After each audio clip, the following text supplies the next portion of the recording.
En mai 2026, Anthropic publie un chiffre qui arrête toute conversation. Le run rate de revenus de la société atteint 47 milliards de dollars contre 9 milliards à la fin de l'année 2025 en 6 mois uniquement. OK? Donc, la société a déposé son S1 confidentiel auprès de la SEC le 1er du mois de juin, adossé à une valorisation de 965 milliards de dollars issu de son dernier tour de financement ici de série H. Donc, série H. OK? Ne me demandez pas pourquoi est-ce que ça s'appelle H, parce qu'il y a une B, C, D, etc. OK? Ça, c'est un langage de VC. Bref, Anthropic est valorisé dans le privé à ce niveau-là. Donc, les gens qui ont investi sur la compagnie lors de le dernier tour de table, c'était une valeur ici à peu près de 965 milliards de dollars. Ces chiffres, la plupart des investisseurs s'arrêtent à ce niveau de chiffres-là. OK? C'est précisément là que l'analyse devrait commencer pour nous qui aimons aller en profondeur, parce qu'on veut bien regarder le tableau dans son ensemble. OK? Donc, pour comprendre comment Anthropic gagne son argent, il faut d'abord comprendre comment est-ce qu'il dépense son argent. Il ou elle, c'est comme vous voulez. Anthropic développe et commercialise des modèles d'intelligence artificielle, principalement Claude, et ses déclinaisons via 3 canaux. L'accès API pour les développeurs, les abonnements Claude Code pour les équipes techniques et les licences Claude for Work pour les entreprises. C'est un modèle majoritairement B2B, sans publicité, avec à peu près quelques revenus issus des consommateurs comme moi. Okay? Parce que j'ai un abonnement Anthropic, comme à Gemini également. Okay? Donc, on a un petit peu de revenus consommateurs, mais globalement, c'est un business B2B. Mais ce modèle repose sur un coût d'infrastructure que peu d'entreprises au monde pourraient absorber. Et là, on rentre dans le dur.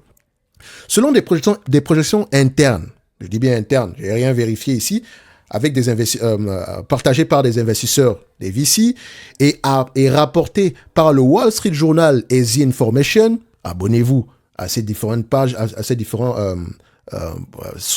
ressources-là, oui, c'est important, mais non auditées publiquement, donc c'est-à-dire que moi, je n'ai pas vérifié cette information-là, d'accord, parce que je ne peux juste pas avoir les documents en question. Anthropic prévoit de dépenser environ 19 milliards de dollars en puissance de calcul pour la seule année 2026. Sa marge brute se situerait à peu près environ aux alentours de 40 à 50% aujourd'hui, avec un objectif documenté de 77% à l'horizon 2028. Je ne sais pas si on va y arriver. Donc l'entreprise n'est pas rentable et ne s'attend pas à l'être avant au moins 2027 ou 2028.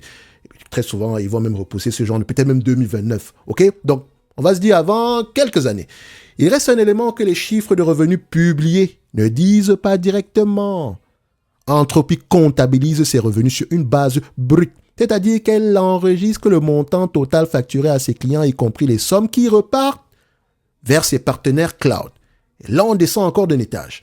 Si l'entreprise devrait adopter une comptabilité nette lors du processus d'examen de la SEC préalable à son IPO ici, les analystes estiment que le revenu pourrait à peu près baisser de l'ordre ici de 20 à 40%. On va juste l'ajuster. Ça ne veut pas dire que le revenu baisse parce que la demande, etc. On va ajuster ce revenu-là parce que techniquement, il va falloir respecter certaines règles qu'elle ne respecte pas présentement. Néanmoins, la croissance est réelle, mais Anthropic ne conserve qu'une fraction de chaque dollar qu'elle déclare. Je continue. Donc, le 20 avril 2026, Anthropic a publié sur son propre site un engagement formel. À savoir, la société s'est engagée à dépenser plus de 100 milliards de dollars chez AWS sur les 10 prochaines années en échange d'un maximum. J'ai bien dit, c'est le max, c'est le cap. OK? Ça ne veut pas dire qu'ils auront 5 directement, c'est dire que c'est le maximum. En échange d'ici de 5 gigawatts de capacité de calcul. Anthropic utilise aujourd'hui plus de 1 million de puces Trainium 2 pour entraîner et faire fonctionner Claude. Amazon, de son côté, a investi à peu près 13 milliards de dollars dans Anthropic à ce stade, avec un engagement additionnel pouvant atteindre 25 milliards de dollars supplémentaires pour un potentiel total de 38 milliards de dollars. Donc, je suis actionnaire par le biais d'Amazon ici, d'Anthropic. Vous commencez à me voir venir. Les revenus d'AWS ont atteint 37,6 milliards de dollars au premier trimestre 2026, en progression de 28%, le taux de croissance le plus élevé d'AWS depuis 15 trimestres.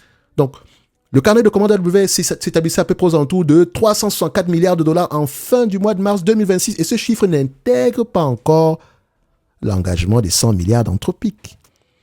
Pour réduire sa dépendance à un seul fournisseur, Anthropic a conclu un accord en octobre 2025 avec Google, lui donnant accès à un maximum, je dis bien un maximum, de 1 million de TPU.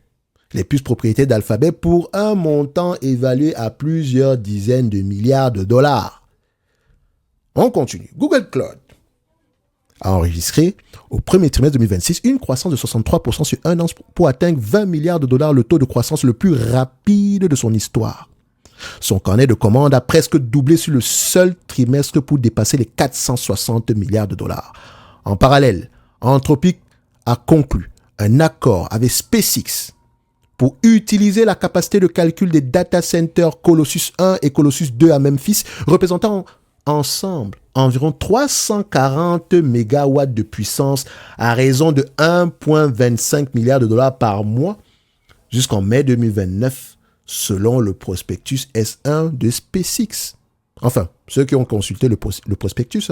Donc, ce contrat est résiliable par l'une ou l'autre partie avec 90 jours de préavis. Enfin, Anthropic s'est également engagé à acheter 30 milliards de dollars de capacité de calcul Azure auprès de Microsoft, qui a de son côté engagé un investissement pouvant atteindre 5 milliards de dollars dans la société. Donc, je suis encore propriétaire d'Anthropic par le biais de Microsoft que je détiens. Très bonne nouvelle. Ce sont donc 4 fournisseurs d'infrastructures de calcul majeurs et non 3. Observez bien, parce que ça continue à être intéressant. Alors, et les 4 sont par ailleurs des concurrents directs d'Anthropic sur le marché des modèles d'IA. Amazon via Nova sur Bedrock, Google via Gemini sur Vertex, XAI via Grok, Microsoft via Copilot et ses propres modèles. Les 4 facturent à Anthropic la puissance de calcul dont elle a besoin pour servir ses clients tout en construisant les produits conçus pour attirer ces mêmes clients vers leur propre modèle. Vous me voyez venir, encore une fois. Et ça s'applique également à OpenAI. Nos fournisseurs sont nos concurrents. Ça ne peut pas durer. La longue, ces entreprises-là devront développer leur propre data center. C'est comme ça, parce que le but est de baisser les coûts. C'est ça le nerf de la guerre, avoir les coûts de production les plus bas. Je le répète, c'est vérifiable. Faites vous-même le travail. Ce qui veut dire aujourd'hui que vous, en tant qu'investisseur, à quel niveau de la chaîne de valeur vous allez vous situer? Parce que ce n'est pas fini. D'accord? Comme je dis toujours ici, que ce n'est pas une relation client-fournisseur ordinaire. Étudier l'entreprise du point de vue opérationnel, du point de vue client, du point de vue concurrent, du point de vue fournisseur. Quand ton fournisseur devient ton concurrent, ça donne quoi? Donc, ce n'est pas une relation client-fournisseur ordinaire. C'est une dépendance structurée dans laquelle Anthropic ne peut pas entraîner Claude sans eux.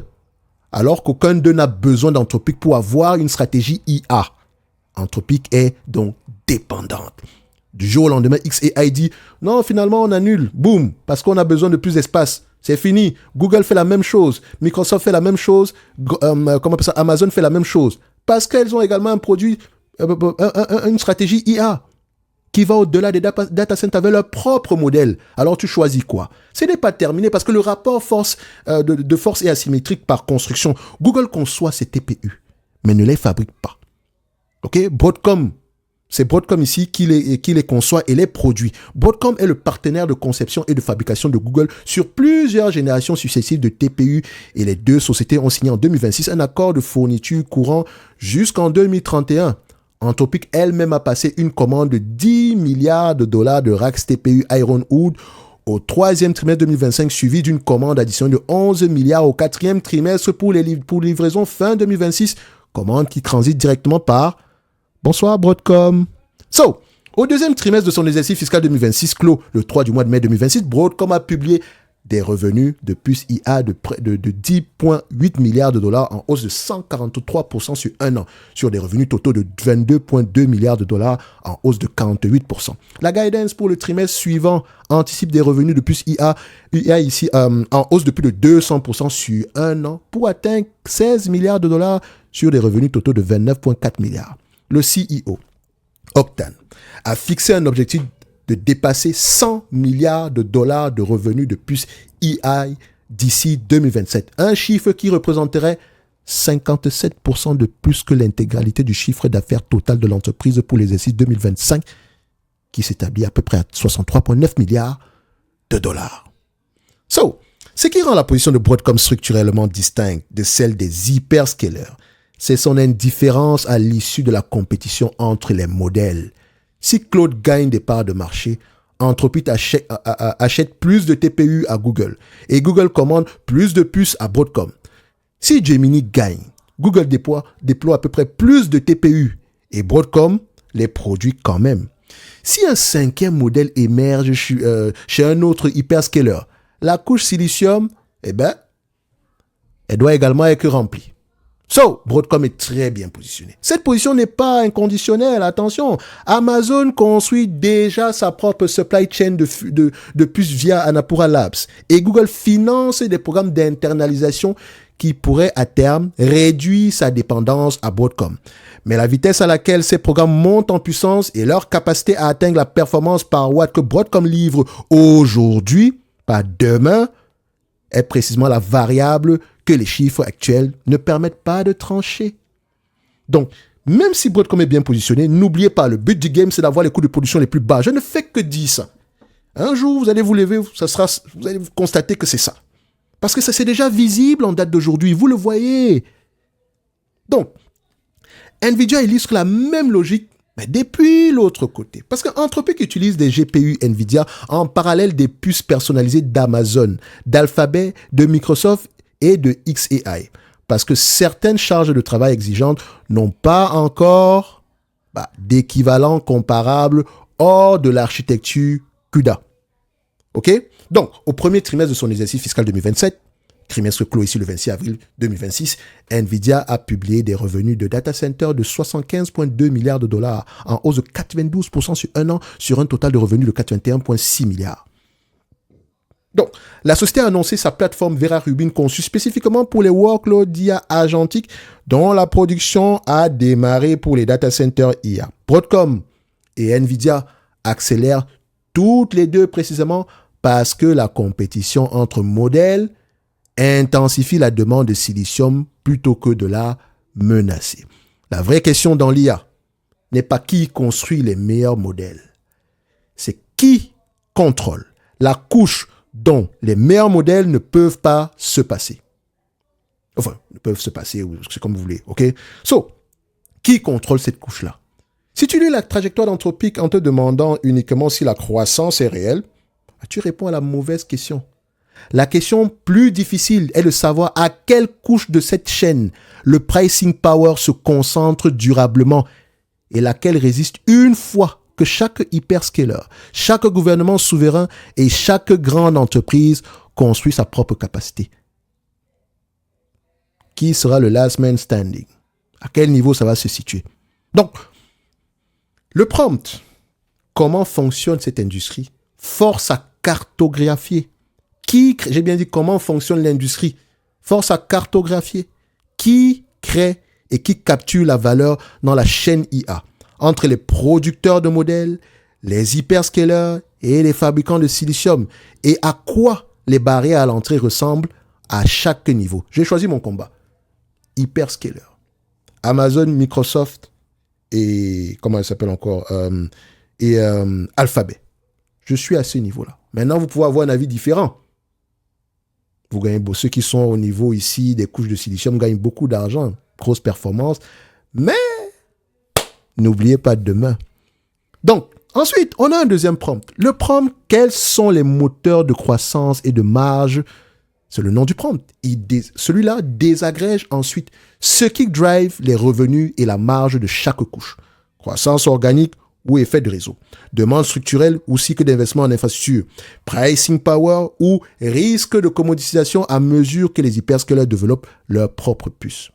Et pour terminer en beauté, le prompt, le mot tiendra-t-il? Celui-là stress teste chaque position sous des scénarios adverses. Pourquoi? Parce que se passe-t-il pour Broadcom si Google internalise entièrement sa supply chain de puces dans les 5 prochaines années? Vous avez une idée? Non.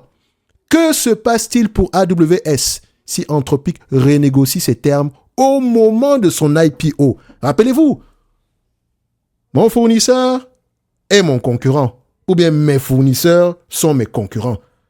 Je n'aimerais pas être sur la position, j'aimerais pas être à la place d'Anthropic en date d'aujourd'hui.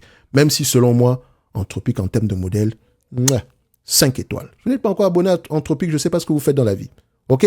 Donc, vous constatez donc ici que quand on analyse une compagnie, on doit la regarder du point de vue concurrent. Mes concurrents, c'est qui? J'ai pris Anthropic parce qu'elle n'est pas cotée en bourse. Mais son histoire raconte une histoire qu'on peut retrouver sur toutes les entités. Anthropic n'est pas coté en date d'aujourd'hui, soit. Mais je peux être investisseur d'Anthropic par le biais de Microsoft, comment on appelle ça? Bref, je peux être par le biais de Microsoft, Amazon, ok? Je peux être actionnaire d'Anthropic. Ensuite, Anthropic n'est pas coté en bourse, mais qui sont ses fournisseurs? Des entreprises que je détiens. Anthropic n'est pas coté en bourse, qui sont ses concurrents? Des entreprises que je détiens. Anthropic n'est pas coté en bourse, qui sont ses clients? Qui sont également les clients d'Anthropic? Sont des clients des entreprises que je détiens. Pourquoi je vais me casser la tête à aller investir sur Anthropic, attendre le IPO pour jouer, pour rider, c'est pas la vague de quel type de spéculation? Vous êtes déjà investi en date d'aujourd'hui. Vous comprenez pourquoi on analyse une compagnie sur 4 dimensions opérationnelles: concurrent, fournisseur, client. Ça se vérifie encore aujourd'hui. Broadcom, très bien positionné en date d'aujourd'hui. Pendant combien de temps? Je n'en sais rien. Entre Broadcom et Nvidia, qui?